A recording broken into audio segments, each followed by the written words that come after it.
según Lucas 20, este siglo y el venidero son cualitativamente diferentes.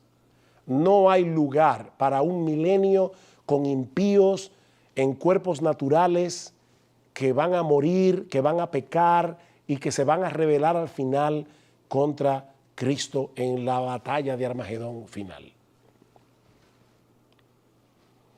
Lo mismo vemos en las parábolas de Mateo 13. ¿Qué tenemos? El reino inaugurado siembra trigo mezclado, hijo del reino con cizaña, hijo del malo, vivimos en condición natural, pero cuando llegue la cosecha, el fin de este siglo, como le llama Cristo en Mateo 13, solo trigo, la cizaña será quemada en el fuego. Condición glorificada, dice que nosotros brillaremos como el sol en el reino de nuestro Padre. O sea, cuando llegue la siega ya no habrá lugar para un milenio con personas naturales. Y le damos gracias al Señor que podemos continuar analizando el tema de los dos siglos, esta enseñanza impartida por el hermano Sugel Michelén. Nos ha ayudado a meternos en la Escritura y que hemos visto que nos ha hecho bien. Nos propusimos ocupar las reglas básicas de la hermenéutica, las que están a nuestro alcance, y hemos visto lo importante que es la relevancia de la audiencia, el texto en su contexto. Entonces, por eso es que estamos analizando la enseñanza impartida por nuestro amado hermano. La última vez quedamos aquí, en la cizaña del campo a la luz de Mateo. Ya estamos en el capítulo 24, desde el 35 al 42. Ahí quedamos. Para hacerles un repaso más o menos rápido de lo que hemos visto hasta ahora. Antes vimos la cizaña del campo a la luz de Mateo, 24 del 15 al 34, cuando el Señor, después de haberse retirado del templo, una vez que se iba, le hacen las preguntas. ¿Se acuerdan que los discípulos se le acercan y le hacen las preguntas? Y le hacen las preguntas una vez que ya están en el monte de los olivos. Por eso que se conoce, Mateo 24-25, se reconoce como el discurso del monte de los olivos. Y ya aquí el Señor le está respondiendo las preguntas, las interrogantes que tienen los discípulos. Y vimos que en Mateo 24:15, el Señor les dice: por tanto, cuando veáis en el lugar santo la abominación desoladora de que habló el profeta Daniel, el que lee entienda. Y aquí refiere el Señor a sus discípulos a que consulten, o si ya saben, si han leído Daniel, se dan cuenta que hay algo que escribió el profeta Daniel, ¿ya? Y que está relacionado con lo que el Señor va a estar enseñándoles, lo que va a acontecer en el porvenir de ellos, en un futuro de ellos. Entonces le dice esa abominación desoladora de que habló el profeta Daniel. El versículo 16 dice: entonces los que estén en Judea huyan a los montes. Entonces esa abominación desoladora, cuando uno lee los paralelos que tienen los evangelios, entonces cuando uno lee Lucas nos dice que esto está relacionado con el tiempo cuando los ejércitos romanos sitian a Jerusalén, ¿ya? Y por eso que el Señor dice: entonces los que estén en Judea huyan a los montes, porque el ejército de Roma iba a sitiar la ciudad. Entonces él les enseña ahí: huyan a los montes. El que esté en la azotea no descienda para tomar algo de su casa. Y el que esté en el campo no vuelva atrás para tomar su capa. Se fijan que tiene que ser algo urgente, rápido. Apenas ellos vean en el lugar santo la abominación desoladora de que habló el profeta Daniel. Como digo, Lucas nos da el tips, nos dice: oye, se trata de cuando los ejércitos rodean la ciudad. Entonces, el Señor sigue instruyendo a sus discípulos y les dice: el que esté en el campo no vuelva atrás para tomar su capa, mas hay de las que estén encintas y de las que críen en aquellos días. Orad pues que vuestra huida no sea en invierno ni en día de reposo. Y aquí fíjense que este es todo un contexto judío. Por eso que los hermanos dispensacionalistas, como ven que es un contexto judío, ellos piensan que Dios va a volver a trabajar con la nación de Israel, y por eso que ellos lo ven futuro todo esto, no lo ven pasado. Ahí para que vayamos dándonos cuenta de las diferencias que hay entre nosotros los creyentes en cuanto a la interpretación de la Escritura. ¿Ya? Ellos dicen que esto está en el futuro nuestro. Nosotros entendemos que el Señor se está dirigiendo a los discípulos y es un futuro para ellos, pero pasado para nosotros. ¿Y por qué decimos esto? Porque el Señor les dice orad. ¿Se fijan? Aquí estamos viendo un poco de gramática, ¿ya? Orad, pues que vuestra, entonces se está dirigiendo a ellos, ¿ya? Y si habla de aquellos días, se refiere a aquellos días en los cuales los discípulos, ¿ya? Iban a estar vivos. Y lo mismo cuando en el versículo 21 nos dice, porque habrá entonces gran tribulación, cual no la ha habido desde el principio del mundo hasta ahora, ni la habrá. Y esto también está relacionado con lo que el profeta Daniel, ¿ya? También enseñó. Y si aquellos días, versículo 21, no fuesen acortados, nadie sería salvo, mas por causa de los escogidos, aquellos días serán acortados.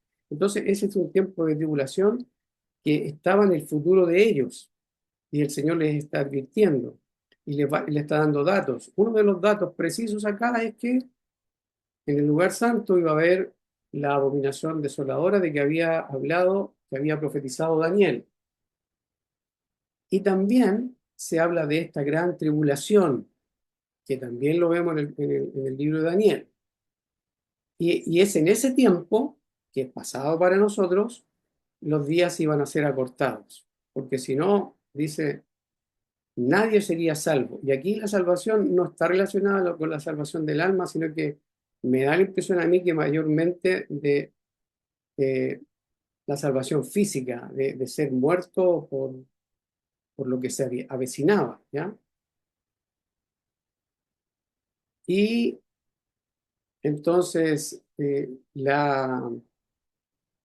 Señor sigue, entonces dice, entonces, si algunos dijeren, mirad, aquí está el Cristo, mirad, ahí está, no lo creáis, porque se levantarán falsos cristos y falsos profetas, y harán grandes señales y prodigios, de tal manera que engañarán, si fuere posible, aún a los escogidos. Se fijan que yo tengo marcado ahí con fondo amarillo, para que nos vayamos dando cuenta. Si alguno os dijere, se fijan que el Señor se está dirigiendo a los discípulos, ese mirad, mirad, ¿quién mirad? ¿A quién el Señor se dirige? Le está advirtiendo a ellos lo que viene. El versículo 25 dice, ya os lo he dicho antes, ya os lo he dicho antes, o sea, antes ya le había advertido. Así que si os dijeren, mirad, está en el desierto, no salgáis. Sabía que yo los tengo ahí para que se vea quién se está dirigiendo a ellos, a ustedes los discípulos, diría el Señor, ¿no? El versículo 27, porque como el relámpago que sale del oriente y se muestra hasta el occidente, así será también la venida del Hijo del Hombre. Y les recordaba yo que la semana pasada les decía que seguía el tema de la venida del Hijo del Hombre, Mateo 24 y 25, la venida del Hijo del Hombre, el tema ahí es central. En realidad, prácticamente en muchos capítulos de Mateo y de los Evangelios, y yo diría del Nuevo Testamento, se focaliza en la venida del Hijo del Hombre. El versículo 28 dice, porque donde quiera que estuviere el cuerpo muerto, allí se juntarán las águilas. Entonces ahí se ve que va a venir algo, gran tribulación, va a haber gente que va a morir, ¿m? Y algunos dicen que allí se juntarán las águilas, algunos piensan que es relacionado con los escudos que tenía el ejército romano. Puede que sea así, pero por lo menos se ve que hay muerte. El versículo 29 dice, e inmediatamente después de la tribulación de aquellos días, ¿se fijan? Aquí, e inmediatamente después, o sea que es un breve tiempo, no es que se dilate demasiado, sino que inmediatamente después de la tribulación de aquellos días, y recuerden que le está hablando a los discípulos que les va a pasar a ellos, va a pasar en su generación. Dice, el sol se oscurecerá y la luna no dará su resplandor y las estrellas caerán del cielo y las potencias de los cielos serán conmovidas. Y la semana pasada les explicaba yo que, y bueno, muchos de ustedes ya saben, que esto está relacionado con un lenguaje profético, este de que el sol se oscurece y la luna no dará su resplandor, las estrellas caen del cielo, las potencias de los cielos son conmovidas. Eso implica juicios sobre naciones, ¿ya? Juicios sobre los que gobiernan, el gobierno civil y religioso se van al suelo, ¿no? Viene castigo para ellos, viene juicio por el pecado. Y en este caso, aquí viene juicio para Judá, para Jerusalén. Y el versículo 30, entonces aparecerá la señal del Hijo del Hombre en el cielo. Fíjense que el Hijo del Hombre en el cielo, ¿ya? La señal. Le habían pedido señal, ¿qué señal habrá de tu venida y del fin del siglo? Y aquí el Señor le está respondiendo específicamente, entonces aparecerá la señal del Hijo del Hombre en el cielo. Y entonces lamentarán todas las tribus de la tierra. Y aquí, ojo, cuando dice todas las tribus de la tierra se refiere a las tribus de Israel. ¿Mm? Todas las tribus de Israel. Porque es sobre Israel que viene el juicio. Según los profetas, en el tiempo postrero, Dios iba a cortar su relación con la nación por causa de su idolatría, de su fornicación, por haberse ido en pos de otros dioses. ¿Mm? Entonces el versículo 30 dice, y verán al Hijo del Hombre viniendo sobre las nubes del cielo. Y esta frase, viniendo sobre las nubes del cielo con poder y gran gloria, implica un juicio, ¿ya? Un juicio divino, y no necesariamente, aquí no implica que el Señor viene en persona, sino que Él se toma los medios. Verán al Hijo del Hombre viniendo sobre la nube del cielo. Es lo mismo que las venidas del Señor en el antiguo pacto, donde Él venía en una nube, donde Él se presentaba, pero era todo figura. No era que Él viniera físicamente, se hiciera hombre y apareciera, no. Él tomaba los medios necesarios, pero como por medio de los profetas Él anunciaba que iba a venir a juzgar, a castigar a una nación, entonces ellos entendían que era Dios el que había movido a esos ejércitos o a esas plagas o lo que sea que el Señor movía, entonces ellos entendían que era Dios quien había hecho eso. Y esta verán al Hijo del Hombre viniendo sobre la nube del cielo es un lenguaje de juicio, juicio divino sobre una nación. En este caso, ya hemos dicho, sobre el templo y Jerusalén. ¿Y por qué decimos contra el templo y Jerusalén? Porque ya en los primeros versículos del capítulo 24, las preguntas están relacionadas debido a que el Señor había dicho que todas esas piedras y los edificios del templo no iba a quedar piedra sobre piedra, porque todo iba a ser destruido, ¿ya? Y eso estaba profetizado también. Y el versículo 31 dice, y enviará a sus ángeles con gran voz de trompeta y juntarán a sus escogidos de los cuatro vientos, desde un extremo del cielo hasta el otro. Ese enviará a sus ángeles. ¿Se acuerdan que habíamos visto ya en Mateo 16, 27, 28? Que el Hijo del Hombre iba a venir en la gloria del Padre con sus ángeles e iba entonces a pagar a cada uno conforme a su obra, ¿ya? Iba a juzgar. Y el versículo 32 de la higuera aprender de la parábola, perdón, antes del versículo 31 también es bien interesante que todo esto del discurso de Mateo 24, muchos hermanos, y cada vez son más, los que entienden que todo esto que el Señor Jesucristo enseñó, después los apóstoles, los escritores del Nuevo Testamento, entonces esta misma enseñanza ellos la plasman en sus escritos, pero están hablando de lo mismo. ¿Por qué? Porque el Señor cuando los comisiona, les dice que todo lo que Él les enseñó, ellos deben enseñarle a otros. Es la doctrina apostólica que los apóstoles recibieron del Señor es lo mismo. Por eso que al leer las cartas uno tiene que entender las cartas apostólicas, el Nuevo Testamento, uno tiene que entender que es la misma enseñanza que el Señor les impartió a ellos. Y esto es muy importante, como hemos aprendido que Apocalipsis está relacionado con prácticamente todo el discurso del Señor en Mateo 24-25. Así que por eso es bien importante, porque ustedes van a ver la trompeta, van a ver la venida del Hijo del Hombre con poder y gran gloria, las nubes del cielo, todo eso lo van a ver en las cartas después. El versículo 32 dice, de la higuera aprended de la parábola. Cuando ya su rama está tierna y brotan las hojas, sabéis que el verano está cerca. Y aquí toma una figura de la naturaleza para enseñar que cuando habla del verano, ¿no? Y también apunta esto a la siega, al juicio que viene. Y eso en los sinópticos, en los evangelios paralelos a Mateo, 24-25, entonces se nos enseña que no solo la higuera, sino que también los otros árboles. Entonces, cuando ya está tierna y brotan las hojas, tiene que venir entonces la siega, la cosecha. Y el versículo 33, así también vosotros, ¿se fijan? Vosotros, cuando veáis, ellos iban a ver eso.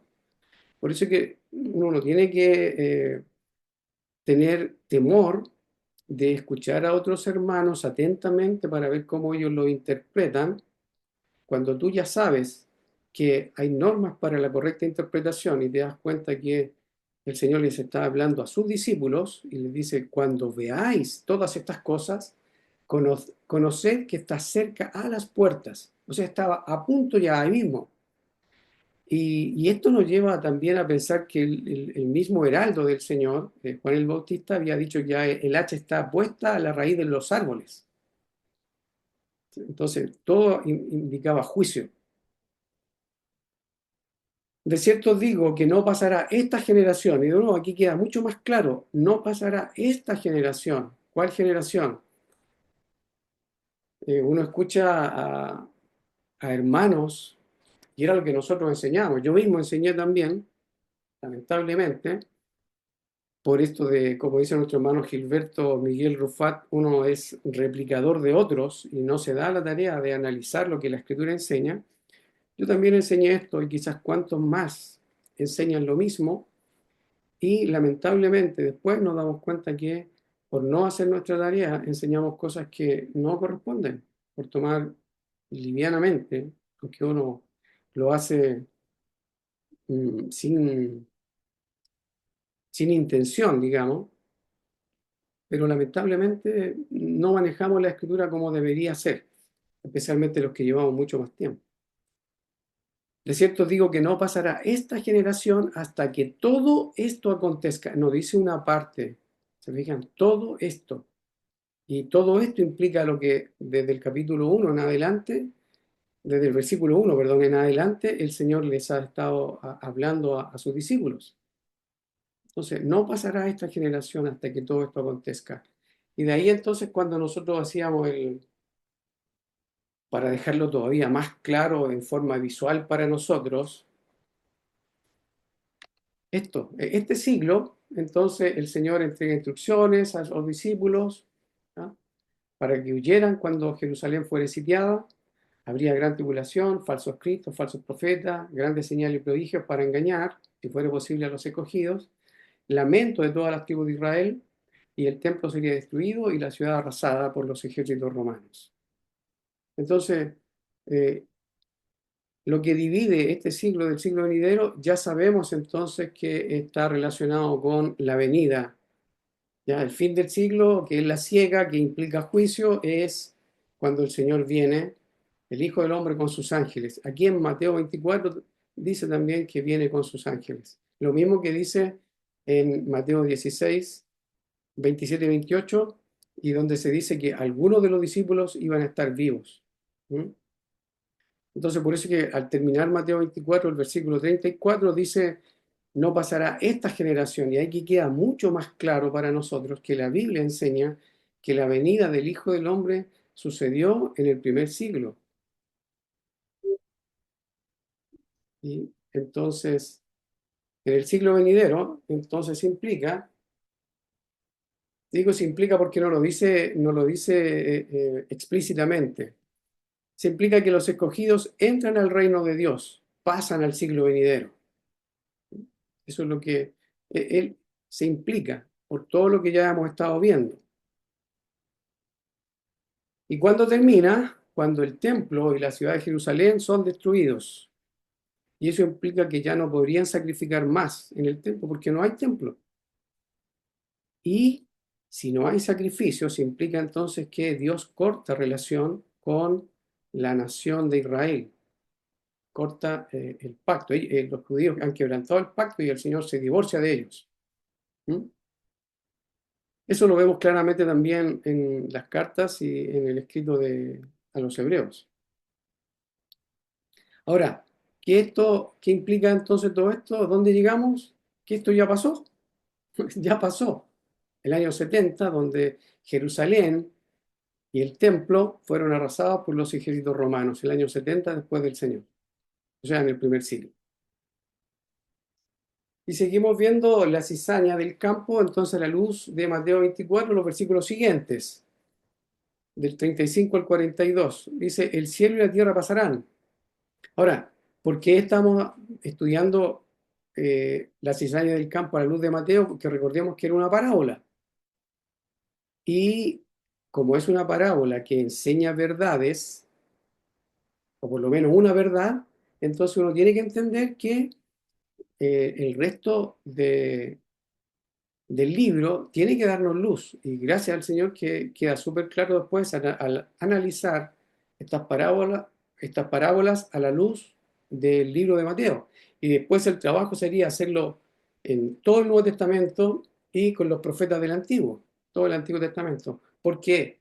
Porque tiene que calzar perfectamente, tiene que armonizar, porque la palabra de Dios es perfecta, convierte el alma. ¿Sí?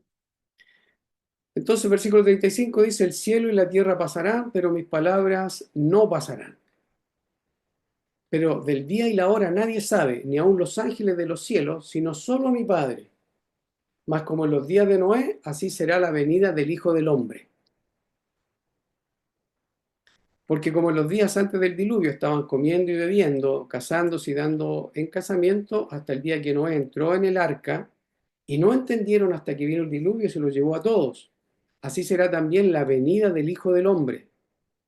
Entonces estarán dos en el campo, el uno será tomado y el otro será dejado. Dos mujeres estarán moliendo en un molino, la una será tomada y la otra será dejada. Velad pues porque no sabéis a qué hora ha de venir vuestro Señor. Como el Señor le sigue hablando a sus discípulos, ya sabemos ya que está totalmente relacionado en el contexto, Él sigue dando instrucciones y aquí hay algunas cosas bien interesantes que seguramente más adelante las vamos a ver, pero por lo menos acá las dejamos enunciadas. El Señor las deja acá. El cielo y la tierra pasarán. Ahora, el cielo y la tierra pasarán, entonces uno puede pensar, y era lo que yo creo que muchos de nosotros pensamos en algún momento, y a lo mejor algunos todavía piensan lo mismo, que el cielo y la tierra tienen su fin, que va a terminar, ¿ya? Pero más adelante vamos a ver que el cielo y la tierra en los escritos bíblicos, en los escritos de los profetas, no apunta a un derrumbamiento de todo el universo conocido, que todo esto desaparezca y que seamos llevados a otra creación o lo que sea. No, no apunta a eso, no apunta a lo físico, sino que está relacionado con el ámbito espiritual. ¿Mm? Pero lo vamos a ir viendo más adelante porque hay textos que nos van a ayudar a mirar estas cosas. ¿No? El cielo y la tierra pasarán, pero mis palabras no pasarán. Y esto de el día y la hora, eso de el día y la hora, nadie sabe, ni aun los ángeles de los cielos, sino solo mi Padre. Y les decía yo la otra vez que esto apuntaba, por lo menos yo escuchaba a otros hermanos que de ellos he aprendido mucho, porque esto no es que yo sea tan capo y que Dios me revela a mí, no, nada que ver. Yo aprendo de otros, igual que ustedes. Y por la gracia del Señor, igual que ustedes, quiero ir a verificar las Escrituras.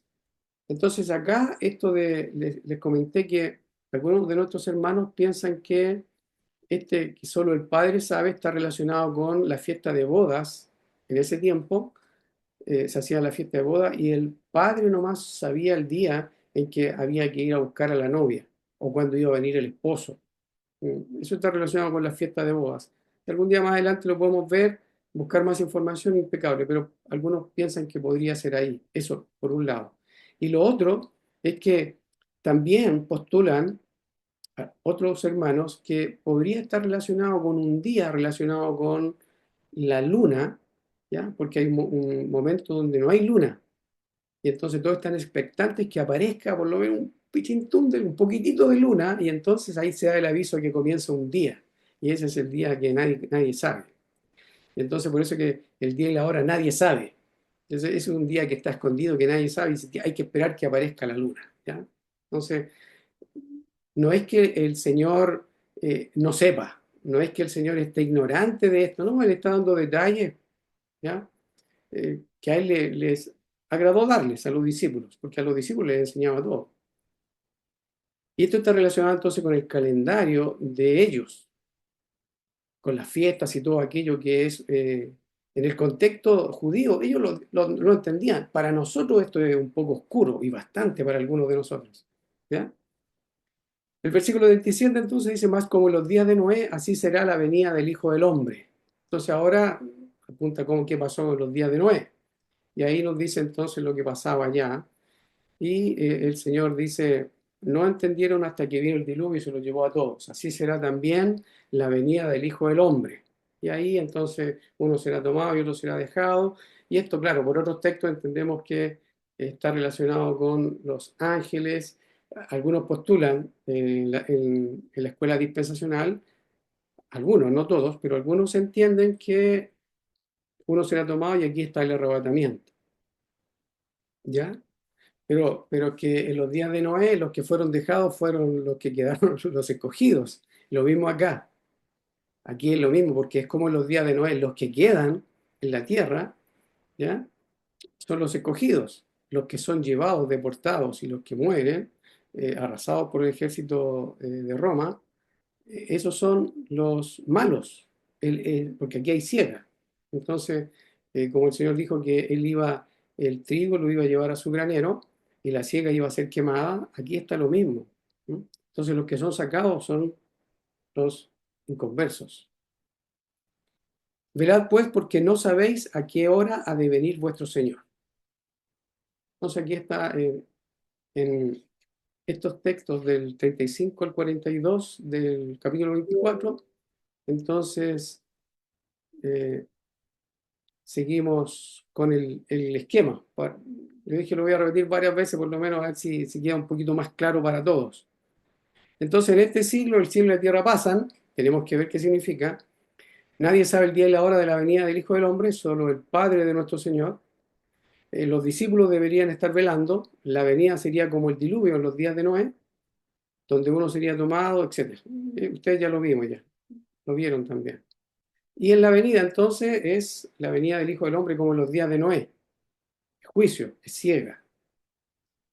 Y se implica entonces que los dejados, los que entendieron y velaron, entrarían al reino de Dios, o sea, pasan al siglo venidero, porque uno será tomado y el otro será dejado. ¿Ya? Entonces, los dejados en la tierra, ¿ya? Son los que pasan al siglo venidero. Esos serían los escogidos del Señor. Y recordemos, en el tiempo de nuestro Señor, en el tiempo de los apóstoles, eso iba a pasar en su generación. Entonces, este siglo termina, según estos versículos, cuando viene la ciega, entonces uno es tomado y otro es dejado, ¿ya? Como en los días de Noé. Implica, de nuevo, como está dirigiendo a sus discípulos, que esto ya pasó, año 70 después de Cristo, donde hubo juicio sobre la nación idólatra. Seguimos Mateo 24, ahora del 35 al 51. El Señor sigue hablándole a los discípulos y le dice, pero sabed esto, que si el padre de familia supiese a qué hora el ladrón, fíjense esto, ¿se acuerdan que en las cartas dice que el Señor viene como ladrón? Lo toman de acá. Si el padre de familia supiese a qué hora el ladrón había de venir, velaría y no dejaría minar su casa. Por tanto, también vosotros estad preparados, porque el Hijo del Hombre vendrá a la hora que no pensáis.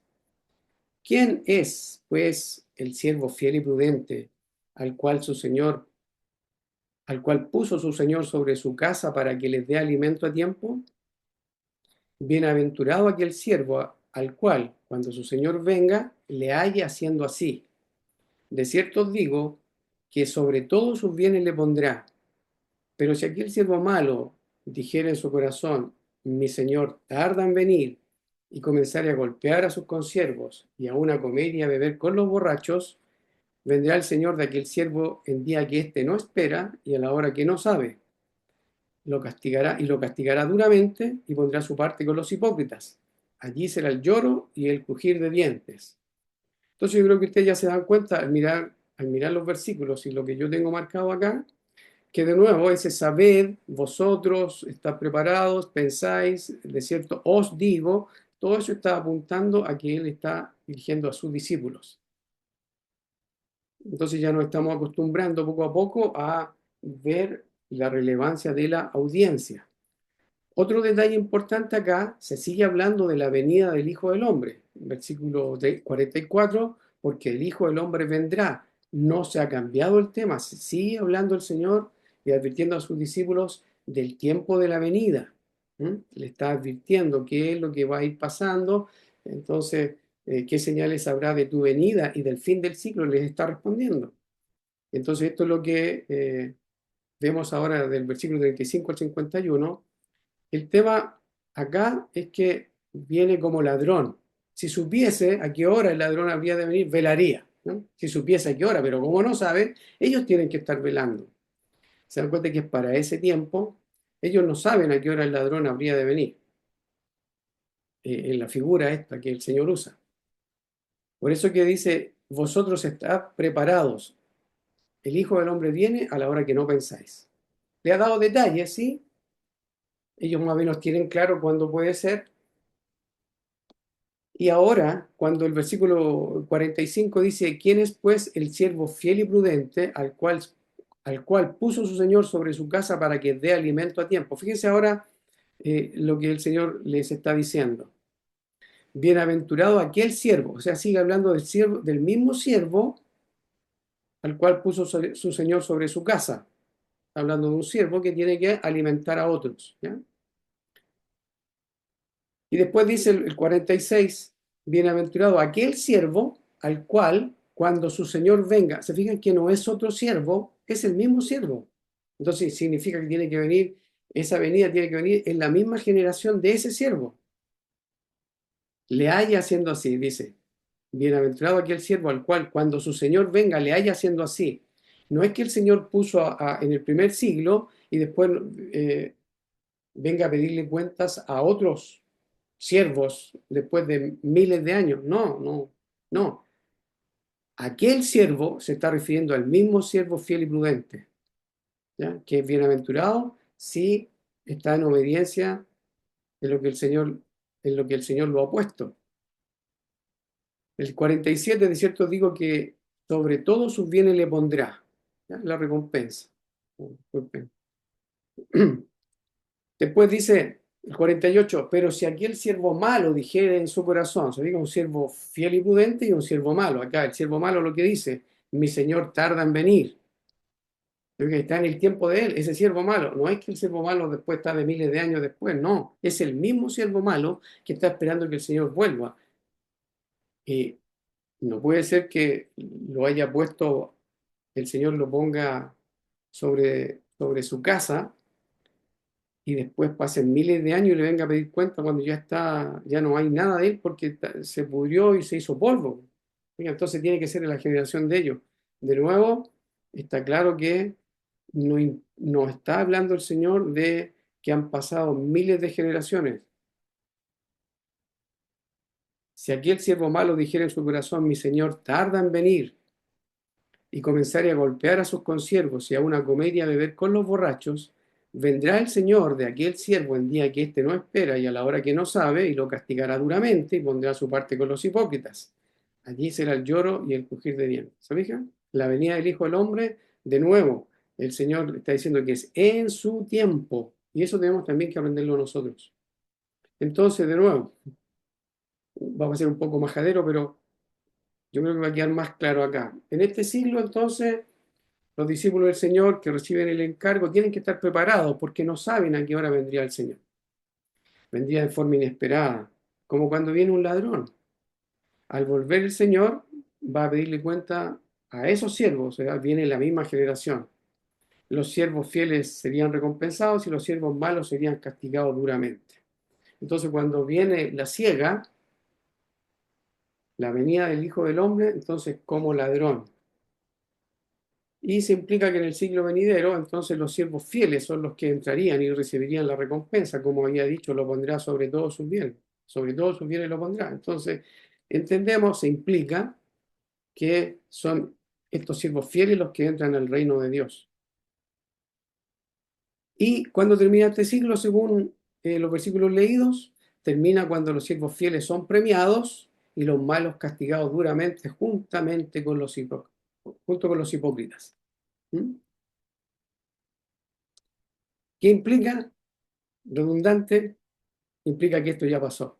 Y por todo lo que hemos podido ver hasta ahora, años 70 después de Cristo.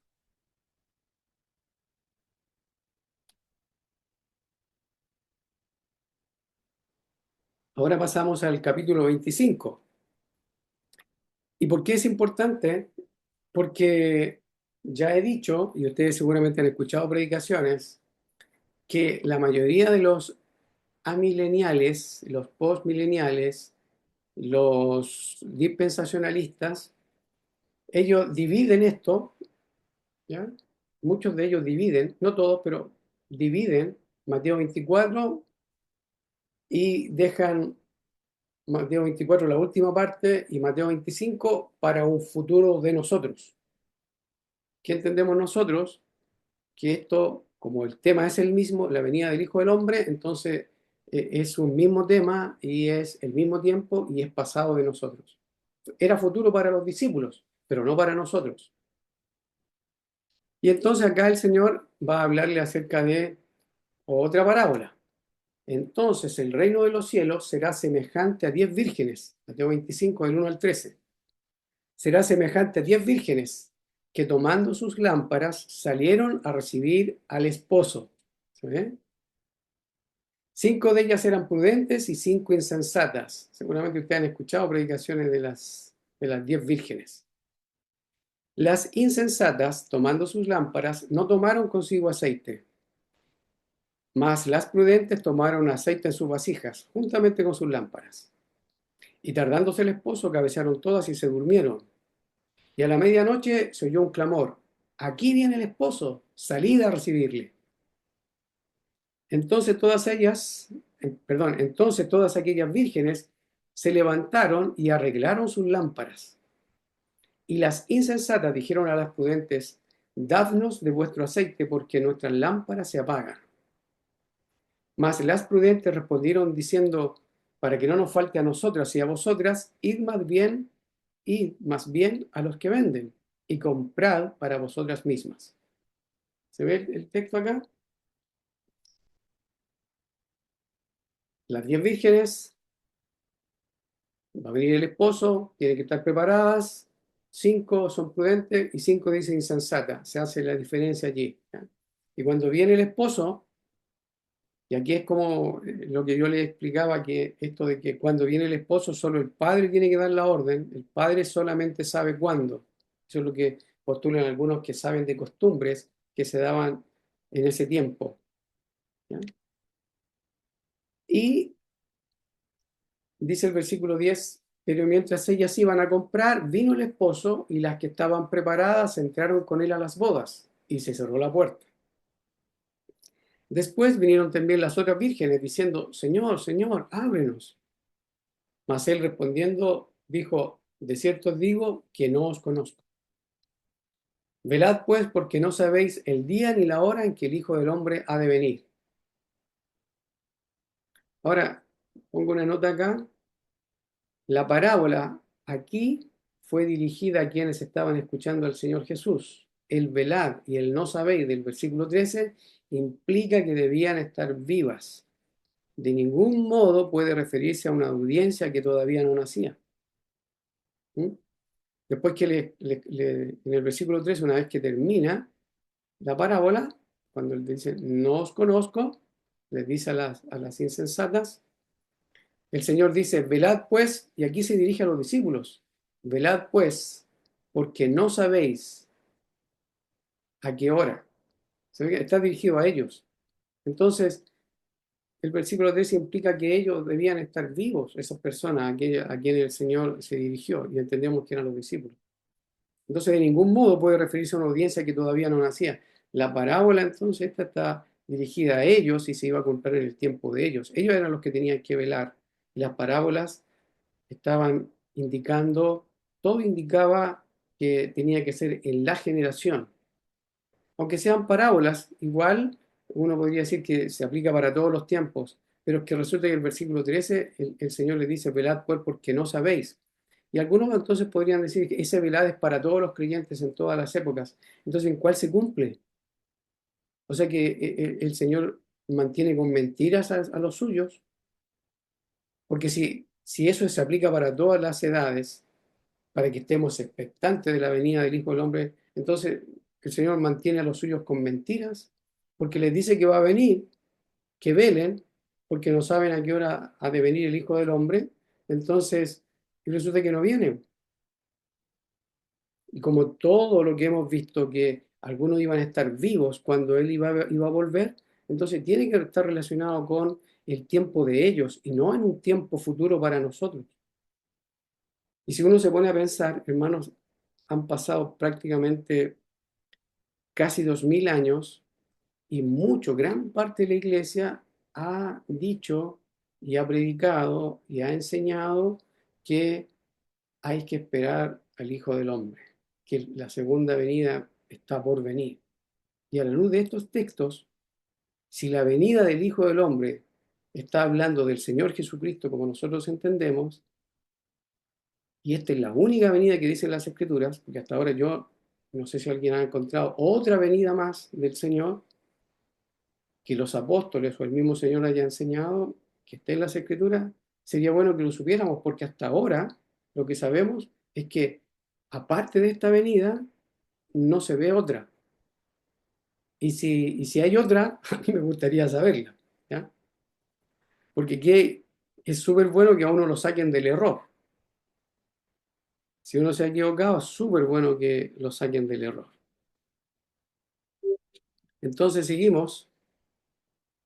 eh, Agrego una nota aparte, dice, además el tema sigue siendo la venida del Hijo del Hombre. Y yo digo, oye, no olvidemos que el Señor dijo que algunos de sus discípulos iban a estar vivos, y eso es súper, súper claro, es un texto súper claro. Algunos iban a ver la venida del reino, la venida del Hijo del Hombre viniendo en su reino. Entonces, Mateo 16, 27 y 28, no lo olviden, como muchos de estos textos. Entonces tenemos que en este siglo, las 10 vírgenes que se preparan, ¿no es cierto? Hay 5 prudentes, 5 insensatas, las que no tenían aceite en sus lámparas, no entraron a las bodas. Entonces cuando el Señor viene, como el esposo, ¿ya? Entonces vemos que se implica que las que estaban preparadas entraron a las bodas, y eso entrar a las bodas, entendemos que el texto lo dice, es verdad, pero como es la venida del Hijo del Hombre, y es lo que separa este siglo del siglo venidero, entonces se implica que las que entran a las bodas son las que estaban preparadas, las que tenían aceite en sus lámparas. ¿Ya? Y esto entonces, de nuevo, implica que esto ya fue, ya pasó, ya pasó. Ahora, seguimos en Mateo 25, a ver si lo cubrimos todo hoy día. Eh, del 14 al 30, los versículos siguientes de Mateo 25, porque todo está relacionado con la venida del Hijo del Hombre. Y yo creo que ahora que hemos visto un poco más, al ir leyendo, ustedes mismos se van a ir dando cuenta y lo van a ubicar rápidamente, si en este siglo, en el venidero, lo van a ubicar al tiro. El versículo 14 de Mateo 25 dice, porque el reino de los cielos es como un hombre que yéndose lejos, llamó a sus siervos y les entregó sus bienes. Un hombre yéndose lejos, ¿ya? Llama a sus siervos, o sea, un hombre importante. Y dice que el Señor le dice, el reino de los cielos es como, o sea, es semejante a, ¿ya? A uno dio 5 talentos, y a otro 2, y a otro 1, a cada uno conforme a su capacidad, y se fue lejos. Ese se fue lejos, uno dice, bueno, si es el Hijo del Hombre, claro, va al cielo. ¿Mm? Esta es la parábola, aquí se fue lejos, ¿ya? Yo lo que dije, uno asume que se refiere al Señor. Y el que había recibido 5 talentos fue y negoció con ellos y ganó otros 5 talentos. El que dio 5 lo duplicó. ¿Mm? Trabajó, lo negoció, ganó 5. Asimismo, el que había recibido 2 también ganó otros 2. También lo duplicó. Pero el que había recibido 1 fue y cavó en la tierra y escondió el dinero de su señor. Después de mucho tiempo vino el señor de aquellos siervos y arregló cuentas con ellos. Oiga, después de mucho tiempo. Entonces, ¿se fijan? Como dice, después de mucho tiempo, entonces uno podría pensar, claro, 2000, 3000 años. Entonces, a la luz de lo que el Señor está contando acá, ¿piensan ustedes que se refiere a un tiempo larguísimo de miles de años?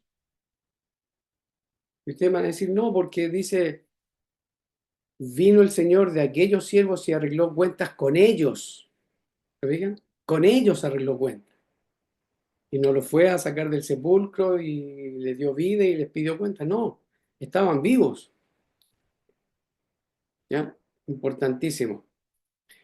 Y llegando el que había recibido 5 talentos, trajo otros 5 talentos, diciendo, Señor, 5 talentos me entregaste, aquí tienes, he ganado otros 5 talentos sobre ellos. Y su señor le dijo, bien, buen siervo y fiel, sobre poco has sido fiel, sobre mucho te pondré, entra en el gozo de tu señor. Llegando también el que había recibido 2 talentos, dijo, Señor, 2 talentos me entregaste, aquí tienes, he ganado otros 2 talentos sobre ellos. Su señor le dijo, bien, buen siervo y fiel, sobre poco has sido fiel, sobre mucho te pondré, entra en el gozo de tu señor. Pero llegando también el que había recibido 1 talento, dijo, Señor, te conocía que eres hombre duro, que ciegas donde no sembraste y recoges donde no esparciste. Por lo cual tuve miedo y fui y escondí tu talento en la tierra. Aquí tienes lo que es tuyo. Respondiendo su señor le dijo, siervo malo y negligente, ¿sabías que ciego donde no sembré y que recojo donde no esparcí? Por tanto, debías haber dado mi dinero a los banqueros y al venir yo hubiera recibido lo que es mío con los intereses. Quitadle pues el talento y dadlo al que tiene 10 talentos, porque al que tiene le será dado y tendrá más, y al que no tiene aún lo que tiene le será quitado. Y al siervo inútil echadle en las tinieblas de afuera. Allí será el lloro y el crujir de dientes. Mateo 25, de 25 al 30. Aquí está esta parábola de los talentos.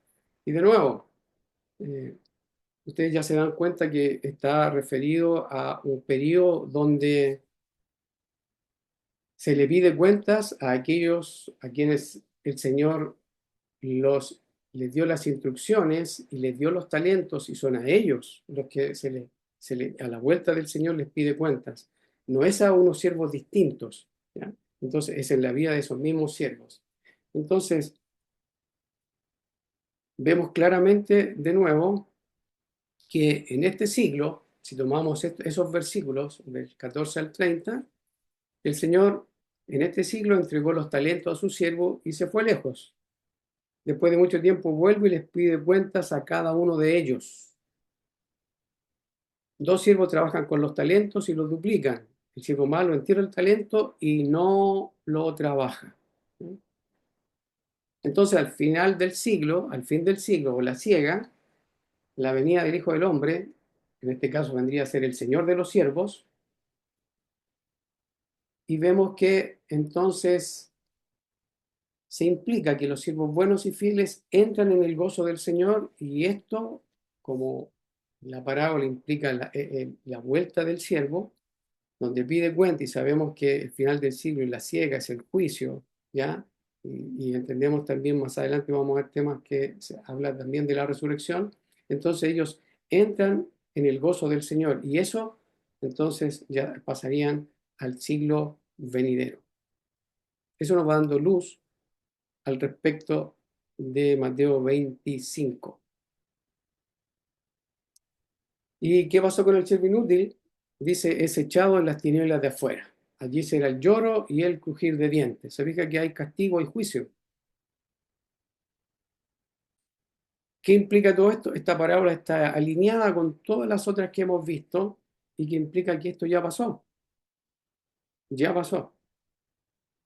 Esta parábola también nos podría dar pie para pensar que los talentos, si se refiere a los dones, entonces también uno, claro, también hay otros textos que tendríamos que ver, pero uno tendría para pensar que esos dones y talentos ya pasaron, ya no existen, no están operativos en este tiempo, ¿no? Los dones, los talentos, si fuera así, ¿ya? Pero eso lo dejamos para otra vez. Y ahora vemos al final ya del capítulo 25, dice, cuando el Hijo del Hombre venga en su gloria y todos los santos ángeles con él, entonces se sentará en su trono de gloria, y serán reunidas delante de él todas las naciones, y apartará los unos de los otros como aparta el pastor las ovejas de los cabritos. Y pondrá las ovejas a su derecha y los cabritos a su izquierda. Entonces el rey dirá a los de su derecha, venid, benditos de mi Padre, heredad del reino preparado para vosotros desde la fundación del mundo. Porque tuve hambre y me disteis de comer, tuve sed y me disteis de beber, fui forastero y me recogisteis, estuve desnudo y me cubristeis, enfermo y me visitasteis, en la cárcel y vinisteis a mí. Entonces los justos le responderán diciendo, Señor, ¿cuándo te vimos hambriento y te sustentamos, o sediento y te dimos de beber? ¿Y cuándo te vimos forastero y te recogimos, o desnudo y te cubrimos? ¿O cuándo te vimos enfermo o en la cárcel y vinimos a ti? Y respondiendo el rey les dirá, de cierto os digo que en cuanto lo hicisteis a uno de estos mis hermanos más pequeños, a mí lo hicisteis. Entonces dirá también a los de la izquierda, apartados de mí, malditos, al fuego eterno, preparado para el diablo y sus ángeles. Porque tuve hambre y no me disteis de comer, tuve sed y no me disteis de beber. Fui forastero y no me recogisteis, estuve desnudo y no me cubristeis, enfermo y en la cárcel y no me visitasteis. Entonces también ellos le responderán diciendo, Señor, ¿cuándo te vimos hambriento, sediento, forastero, desnudo, enfermo o en la cárcel y no te servimos? Entonces les responderá diciendo, de cierto os digo que en cuanto no lo hicisteis a uno de estos más pequeños, tampoco a mí lo hicisteis. E irán estos al castigo eterno y los justos a la vida eterna. Entonces aquí tengo una nota. Mateo 25 sigue hablando de la venida del Hijo del Hombre. Y de nuevo recordemos que lo que dijo el Señor. Entonces todo esto se tenía que dar en la generación de ellos, donde algunos de los discípulos iban a estar vivos. Y lo repito varias veces porque después de tantos años de enseñanza, donde nos dijeron que esto era el juicio final y que estaba a un futuro de nosotros, entonces, como lo hemos repetido tantas veces, mi mente tiene que acostumbrarse que esto ya pasó, ya fue, y seguramente la mente de ustedes también. Entonces, en este siglo se hace el bien a los hermanos más pequeños del Señor. Es lo mismo que si lo hicieran a Él. No se hace el bien a los hermanos más pequeños del Señor. Es lo mismo que no se lo hicieran a Él. Esos son los siervos, los malos allá, ¿no? Y la ciega o el fin del siglo, que es la venida del Hijo del Hombre, que separa los dos siglos, ¿ya? Y aquí viene con sus ángeles, ¿ya? Entonces vemos que los que hicieron lo bueno a la vida eterna. Esos son los justos, los que hicieron bien a los hermanos, los más pequeños. Es lo mismo que se le hicieron al Señor. Se implicaba que los justos son los que están alineados con el Señor, creen en Él, entienden, etcétera, y se alinean y se afilian con los que son del Señor.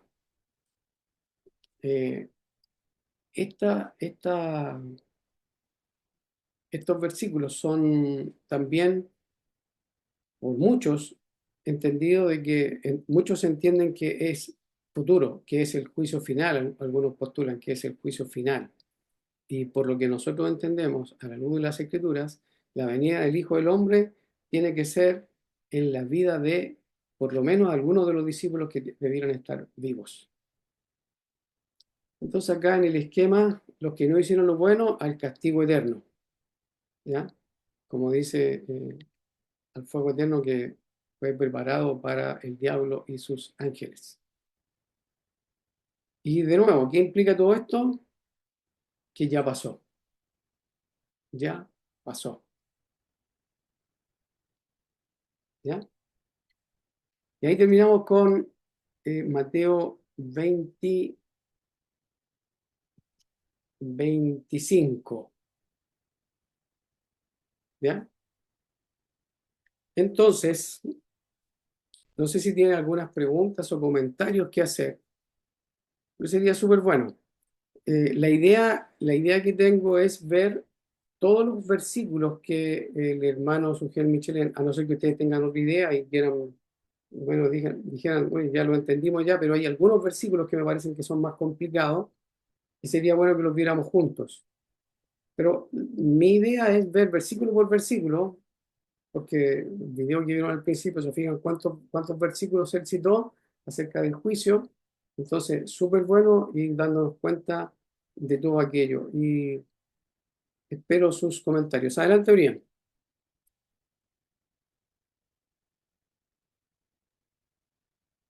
Eh, tenía dos preguntas. La primera era, tengo entendido que después vamos a ver en las siguientes reuniones lo que dice el hermano Rufat, ¿no? Sí, sí. Sí, vamos a ir mezclando Ah, ahí, de poquito vamos a ir mezclando, sí. Súper bueno que ya. ustedes también vayan haciendo investigaciones, porque y vean las diferencias que hay entre su gel entre nuestro hermano Sugel y también con nuestro hermano Gilberto Miguel Rufat, con MacArthur y con otros, ¿ya? Miguel Núñez, porque entre ellos también hay diferencias y diferencias marcadas a veces, ¿ya?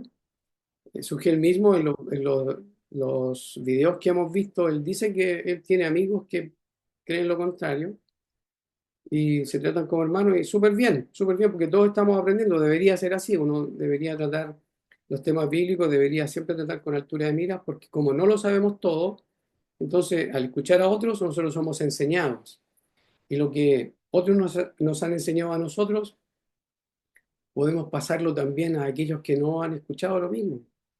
Entonces de eso se trata, de que nos colaboremos. Y si hay que decir, oye, de verdad tienes razón, yo estoy entendiendo mal las escrituras, no hay ningún problema si todos estamos aprendiendo. Y que no sean solo palabras, porque de repente cuando dicen, oye, mm, y se da mucho, dice, oye, ¿sabes qué? El Señor ya vino, eso ya pasó, ya no hay que esperar al Señor porque nosotros ya no estamos en este siglo malo. Nosotros estamos ahora en el siglo que no tiene fin. Es el siglo de la iglesia, del reino de Dios en la tierra. Entonces, no tiene fin. Entonces, ¿pero cómo? ¿Y qué pasa con esto? Y es lo que nos pasa a nosotros, muchos de nosotros cuando empezamos a aprender de esto y cuando invitamos a nuestro hermano Leopoldo Orellana, quedamos con muchas dudas. Y, y claro, uno le sigue dando vuelta, no descalificamos al hermano para nada, gracias al Señor, porque entendemos que Él es el que pone en nosotros tanto el querer como el hacer. Y cuando no obramos así es pura carnalidad de nosotros, ¿no? Eh, Así que súper bueno hacer la tarea y ver, escuchar a otros si nos equivocamos, si estamos ocupando mal las reglas de la hermenéutica y resulta que nosotros hemos analizado los versículos viendo muy poquitas cosas, hemos visto la relevancia para la audiencia, un poco de gramática. No hemos visto todavía palabras en el griego, no hemos visto también la analogía de la fe, no hemos visto lo que dicen los apóstoles, lo que dicen los profetas en el Antiguo Testamento, de dónde toma el Señor la enseñanza. Ya sabemos, ya por lo que vimos en Mateo 24, que él toma algunos pasajes de Daniel, pero perfectamente podríamos darnos cuenta que toma de Isaías, toma de Ezequiel, toma de Zacarías, como nos han enseñado tantos otros hermanos. Sabemos muy poco, yo por lo menos sé que sé muy poco, pero por la gracia del Señor uno quiere ir aprendiendo. Así que sí, Brian, hay que ver las diferencias que hay entre nosotros los creyentes y darnos la tarea de ir a la Biblia después, ¿no? ¿Alguien más quiere Eh, comentar? la la otra pregunta que tenía era, si entendí bien, entonces cuando se decía este siglo, se refería a antes de la venida y el siglo venidero es después de la segunda venida. Correcto. En eso estamos de acuerdo con nuestro hermano Sugel y con la mayoría de los creyentes, que la segunda venida separa este siglo del venidero. Entonces, este siglo tiene su fin, ¿ya? Este siglo viene el Hijo del Hombre y se acaba ese siglo y comienza el siglo venidero. ¿En qué no estamos de acuerdo? En que Sugel, nuestro hermano Sugel, dice que nosotros estamos viviendo en este siglo, y a la luz de lo que nosotros hemos podido entender, es que ese siglo, este siglo que aparece en la Biblia, ya pasó. Entonces, nosotros estaríamos en el venidero. El siglo en el cual nosotros estamos viviendo, a la luz de la Biblia, sería el siglo venidero. ¿Mm? Entonces, eso también Eh, hay que eh, hacer el alcance. Dime, hermano. Ahí también vi que decía que en el siglo, o sea, cuando usted mostró ese dibujo ¿Mm? y se mostraba el siglo venidero, decía que ahí los creyentes entrarán al reino de Dios. O sea que ahí me surgió esa duda, así que si es que el entrar al reino de Dios es solamente en el siglo venidero, no en el siglo. O sea, es que esa es la Ya, duda que tengo ahí porque sí te capto. yo lo digo por un versículo que sale en Colosenses y todo eso. Sí, Porque tengo entendido que fue antes del año 70, entonces ahí correcto. como que... Tienes toda la razón en eso. Y claro, las reuniones anteriores lo vimos, en que se traslapan, quedan, hay un momento en este siglo, ¿ya? Donde el siglo venidero llega, ¿ya? Y se conoce como el ya, que ya comenzó, ya se inauguró, pero no se ha consumado. ¿Cuándo se consuma? Con la venida del Hijo del Hombre. Entonces, el siglo venidero, si tú te fijaste, que yo lo tenía en verde, lo voy a mostrar de nuevo para que te quede ahí, mira. A ver ahí. ¿Te fijas que el verde pasa para este siglo? ¿Te das cuenta? Es por lo mismo, porque este siglo comienza, o sea, el siglo venidero comienza con este siglo, entonces aquí se traslapan, o sea, se superponen. ¿Por qué? Porque aquí comienza con la venida del Hijo del Hombre, con la venida del Señor, cuando Él dijo, el reino de los cielos se ha acercado, entonces ata a Satanás, ahora que vimos también, no sé si tuviste todos los estudios anteriores, donde ata a Satanás y entonces Él empieza a llamar, ya, a libertar. Y ahí está, Él empieza a libertar, saca a los presos de la cárcel cumpliendo la profecía de Isaías. Eso lo vemos también en Lucas, el capítulo 4. Y es por eso que comienza antes de la segunda venida. Entonces, en la segunda venida ya ahí se acaba este siglo y entonces el siglo venidero o el reino es en pleno. Ya se acaba toda la relación de pacto con la nación de Israel y comienza lo que se conoce como el nuevo pacto o el siglo venidero o el reino de Dios. o el reino que es entregado a los santos, ¿ya? Porque se le quita, el reino de Dios será quitado a vosotros y será dado a una nación que produzca los frutos de él. Y esa es la iglesia.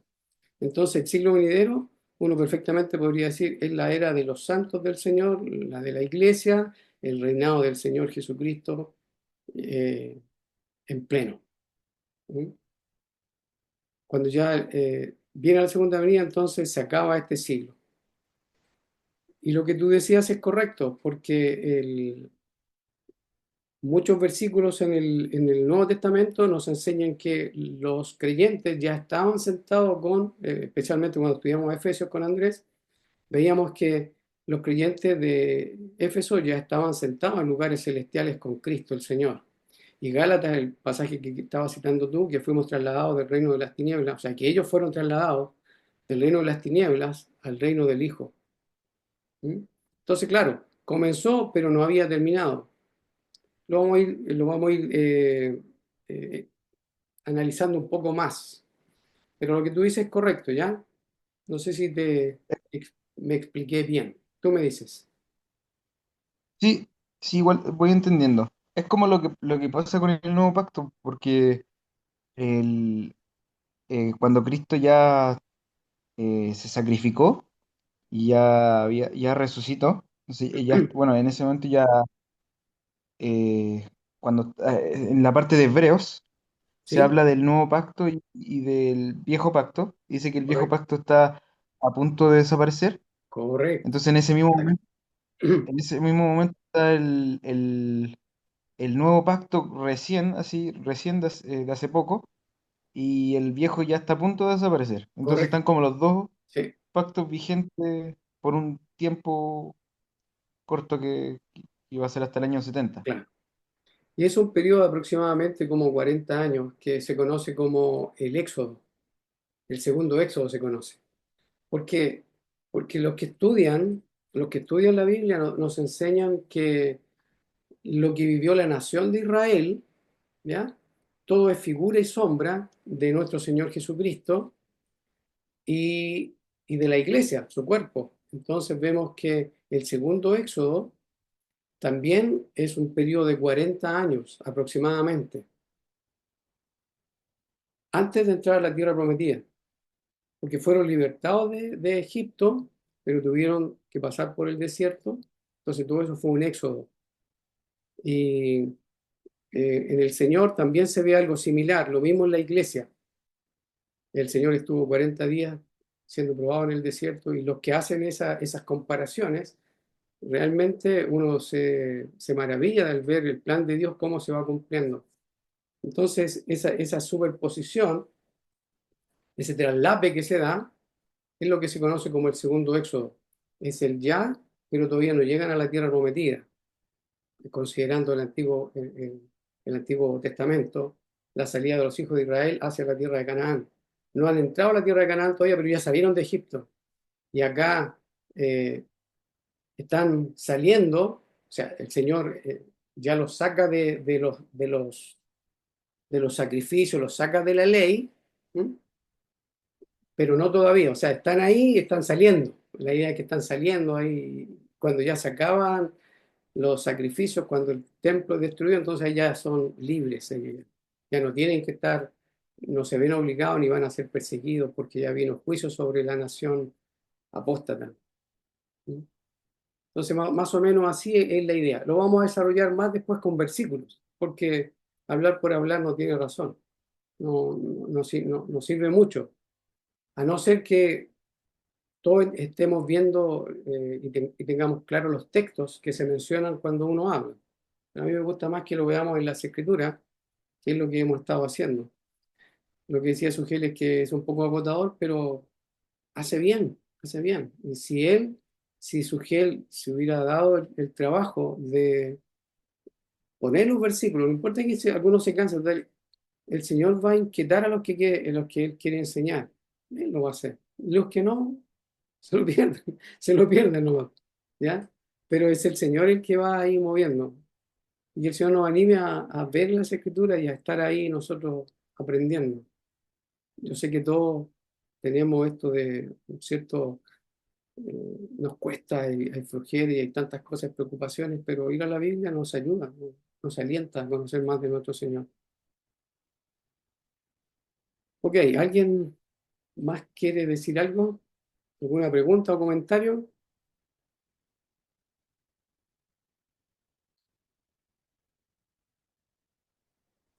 Si Yo alguno... lo único, Ah, perdón, lo único que, bueno, ya, es súper personal, es una opinión.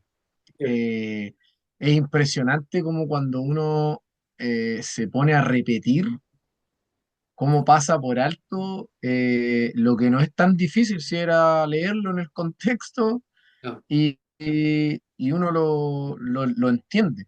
sí, Pero como uno se pone a repetir y empieza a rebuscar o llega con ideas diferentes o sea, con ideas personales, empieza a tratar de forzar la escritura para que diga lo que yo quiero creer, lo sí, que me acomoda creer. Y yo sí. creo que ahí está el principal error y es el principal eh, engaño en el que uno cae, porque al final el Señor nos manda a no creer mentiras, a no ser engañados. Sí, Entonces, uno se inventa mentiras y esas mentiras las trata de llevar a la escritura a ver si la escritura respalda esas mentiras que yo estoy intentando meter, pero gracias al Señor hemos ido entendiendo que Él es el que nos enseña y que como el Señor Jesucristo dijo, su palabra es la verdad y en ella somos santificados. muy bien, muy bien. Oye, súper súper bueno porque una vez que uno pasa por una crisis, porque es crisis, ¿ah? Porque yo creo que cual más, cual menos de nosotros pasamos por una crisis, ¿ya? Porque ¿cómo va a estar tanta gente equivocada? Tantos hermanos que hacen doctorado, que saben lenguas, saben el griego, saben hebreo, conocen la historia de Israel, han consultado a rabinos, etcétera, etcétera. Y uno dice, ¿cómo están ellos equivocados?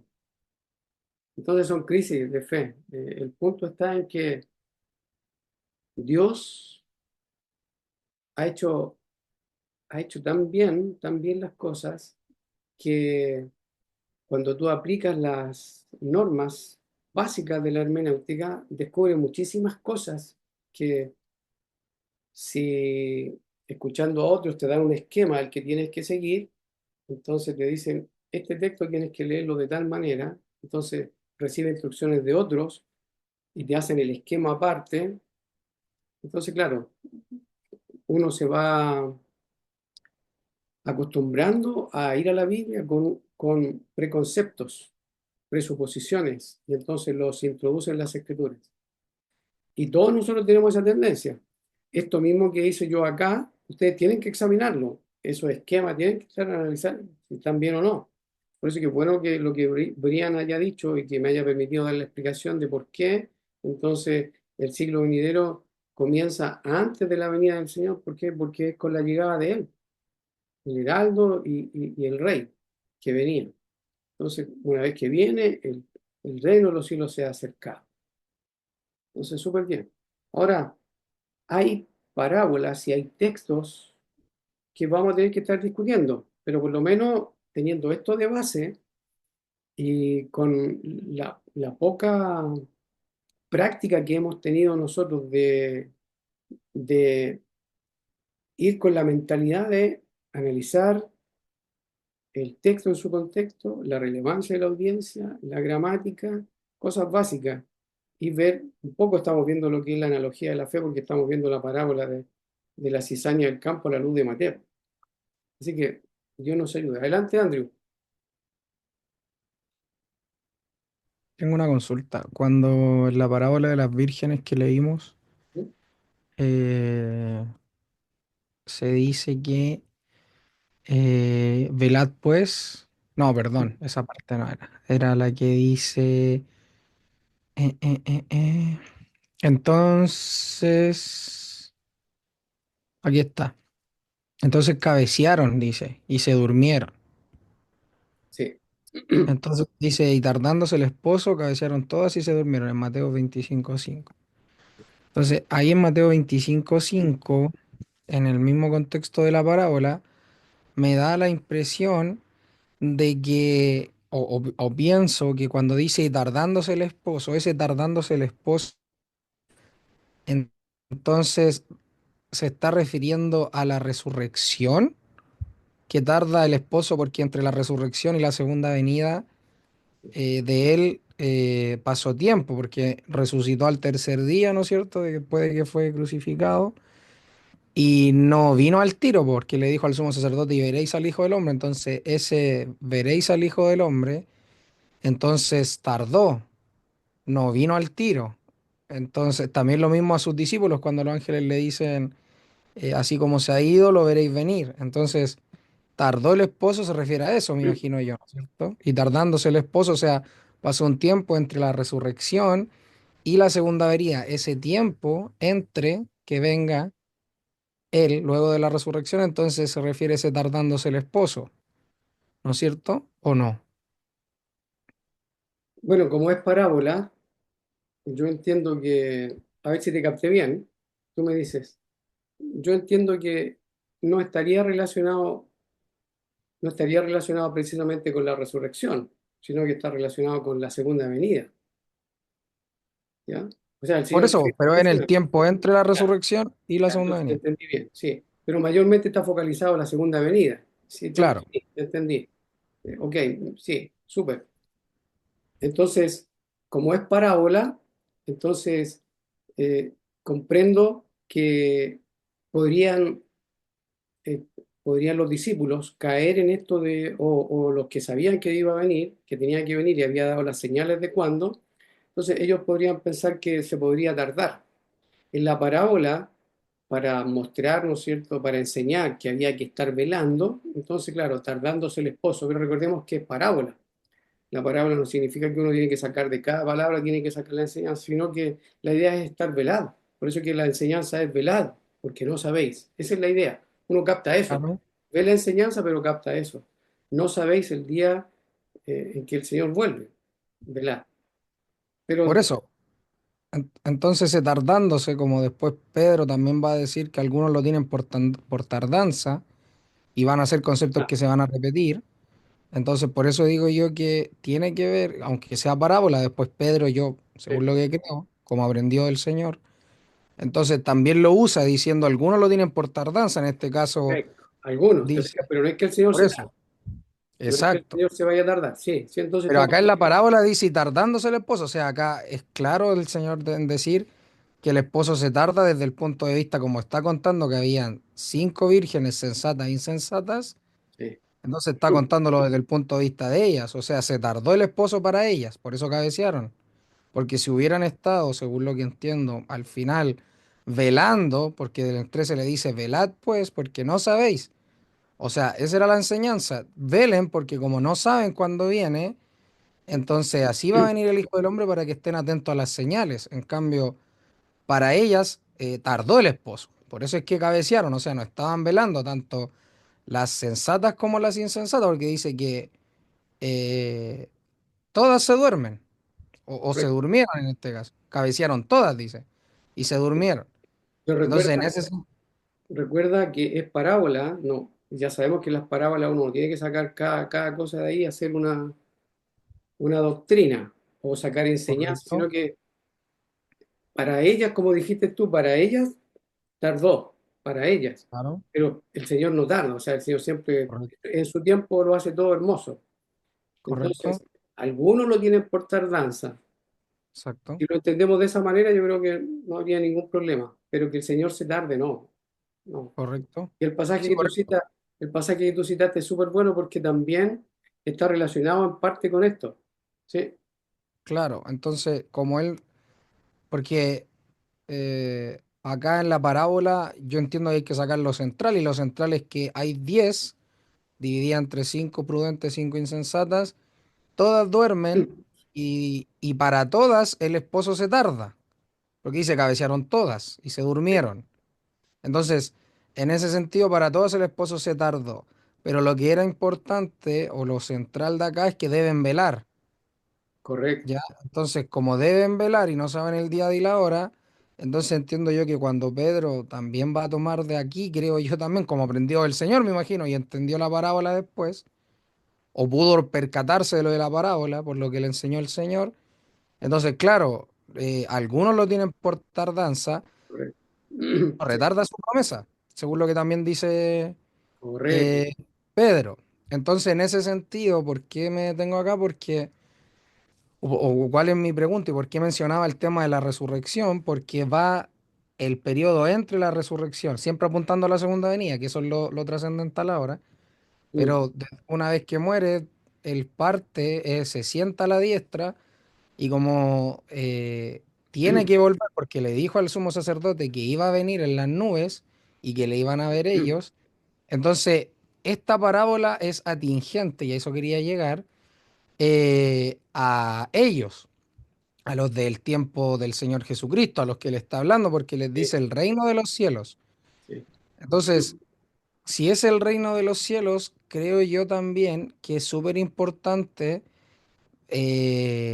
cómo vamos, a lo largo que sigamos estudiando, no digo que ahora, pero a lo largo que vamos a seguir estudiando, cómo se conjuga el bien y el mal en este reino, porque en el Antiguo Testamento uno ve figuras de que el reino eh, no hay mal, o sea, reina la... Entonces, acá el Señor, con lo que ha ido enseñando en el Nuevo Testamento, lo poco que hemos visto, da la impresión de que sí se peca, ya lo vimos. Entonces, sería bueno al menos para mí también ir dándole respuesta a eso. O sea, si el Señor reina con vara de hierro, con justicia, etcétera, entonces, ¿por qué se peca? Y respondiendo a todas esas preguntas que, spoiler, la Biblia también lo responde. Pero es bueno también ir conjugando, creo yo, que en el reino de Dios, donde reina la justicia, también coexista, no digo que en el creyente, pero el creyente coexista también con el pecado, ¿ya? Porque el creyente en el reino de Dios, según lo que he entendido, incluso en las parábolas, va a coexistir con el pecado, o sea, va a estar, ¿cómo se llama? Eh, igual, ajeno, o sea, externo a él, pero va a estar igual. No sé si me logro explicar, porque de aquí de esta parábola me da la impresión de que si es que cabecean y se duermen, ya están cometiendo un pecado. A eso quiero llegar, porque no están velando, porque el Señor le dice, velad, porque no sabéis el día de la hora. Entonces el que no vela, entiendo yo, puede que esté equivocado, pero entiendo yo que implícitamente se da a entender de que están pecando. Por algo el Señor le dice, no os conozco. ¿Por qué? Porque pecaron, porque no estuvieron atentas, porque no entraron en las bodas. Entonces entiendo yo que eso es un pecado también. Y como les parte diciendo que el reino de los cielos, entonces a eso apunto yo que la parábola igual te deja entrever cosas. Sí, sí, es como para analizarlo, pero por mi comprensión, es que es una parábola y hay que tener mucho cuidado de sacar enseñanzas que después con otros textos van a rebotar. O sea, lo principal, lo central era que el Señor le dijo, Así pues vosotros velad, porque no sabéis". Y el hecho de que se les diga que estaban preparadas, como es parábola, ellos estaban preparadas. ¿Por qué? ¿Qué significa que estaban preparadas? Significa que tenían que tener la lámpara con aceite. Eso era, estaban preparadas. Para que se Ujú. durmieron. El texto no dice que ellos pecaron, no, porque el punto central era que tenían que estar velando y que había peligro de quedarse dormidos.